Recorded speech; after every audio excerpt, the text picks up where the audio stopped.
అదేవిధంగా ఇంకా కంట్రోల్ కాకపోవడంతో అప్పుడు డీసీపీ పై అధికార రంగంలో దిగి వాళ్ళ అందరినీ లోపట వాళ్ళు ఎంబడున్న అడ్డుకుంటున్న వాళ్ళను పోలీసులతో జరిపించి చక్కగా డీసీపీ పోయి హీరో గారికి బయట చనిపోయినరు, పరిస్థితి చాలా గందరగోళంగా ఉన్నది, మీరు ఇక్కడ నుంచి కదలాల్సిందే, లేకపోతే మిమ్మల్ని పోలీస్ స్టేషన్కు తీసుకెళ్లాల్సిన పరిస్థితి వస్తుంది, మీరు ఇక్కడ నుంచి కదలాల్సిందే అని బలవంతంగా అతన్ని సినిమా మధ్యలో 12 గంటల సమయంలో, రాత్రి 12 గంటల సమయం అట్టిగా ఆ సమయంలో అతను తీసుకొచ్చి బండెక్కిస్తే మళ్ళీ అతను రూఫ్ టాప్ ఓపెన్ చేసి మళ్ళీ చేతులు ఊపుకుంటూ రోడ్ షో చేసుకుంటూ, అంటే తల్లి చనిపోయి పిల్లగాడు చావు బతుకుల మధ్యలో ఉన్నాడు, మీరు వెళ్ళండి అని వెనక్కి పంపిస్తే కూడా మళ్ళీ కారులో రూఫ్ టాప్ ఓపెన్ చేసి చేతులు ఊపుకుంటా అభిమానులను సంతోషపెట్టుకుంటా రోడ్ షో చేసుకుంటా అతను వెళ్ళిపోయింది అధ్యక్ష.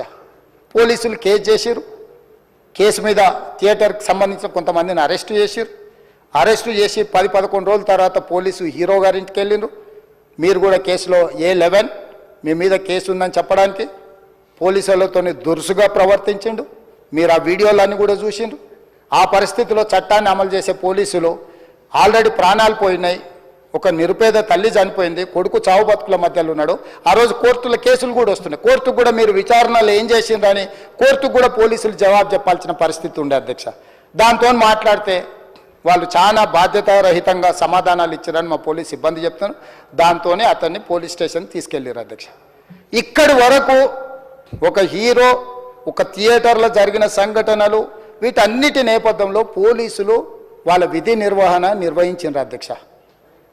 ఎప్పుడైతే అతను పోలీస్ స్టేషన్కు తీసుకెళ్ళిరో కొన్ని రాజకీయ పార్టీలు పైశాచికంగా ఎంత నీచంగా నన్ను తిట్టుకుంటా పోస్టులు పెట్టినరంటే, అంటే తెలంగాణ समाजంలో मलकपेट बलाला साहब के कॉन्स्टिट्यूंसी के वोटर है, उन लोग मलकपेट के छोटे नौकरी, उसका नौकरी अकबर साहब वो 30,000 नौकरी करता है, उसके परिवार में कोई कमाई नहीं है, एक टिकट 3,000 रुपये में खरीदा, वो बच्चा उनका फैन है बोल के उनके परिवार 12,000 रुपये रखकर 4 टिकट खरीद के पिक्चर को गए.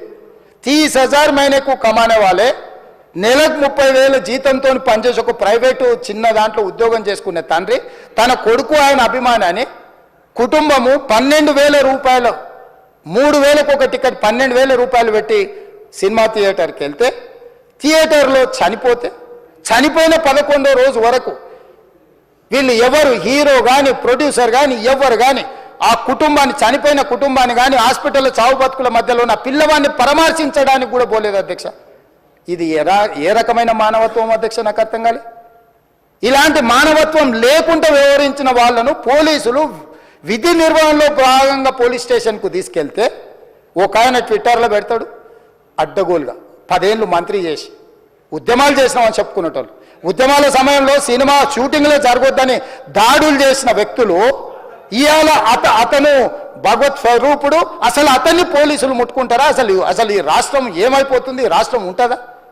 ఈ రకంగా రాజకీయ పార్టీలు అధ్యక్ష, రాజకీయ పార్టీలు ప్రజాప్రతినిధులుగా చనిపోయిన ప్రాణాల విలువ లేకుండా చావుకు కారణమైన ప్రత్యక్షంగా పరోక్షంగా అయిన వాళ్ళని పోలీస్ స్టేషన్కు విచారించడానికి పిలిస్తే కూడా అది కూడా తప్పుపట్టి ప్రభుత్వాన్ని బద్నాం చేయాలి, ముఖ్యమంత్రిని తిట్టాలని ఎంత నీచమైన భాష వాడిండ్రు అధ్యక్ష. యూట్యూబ్లలో మీరు చూడండి.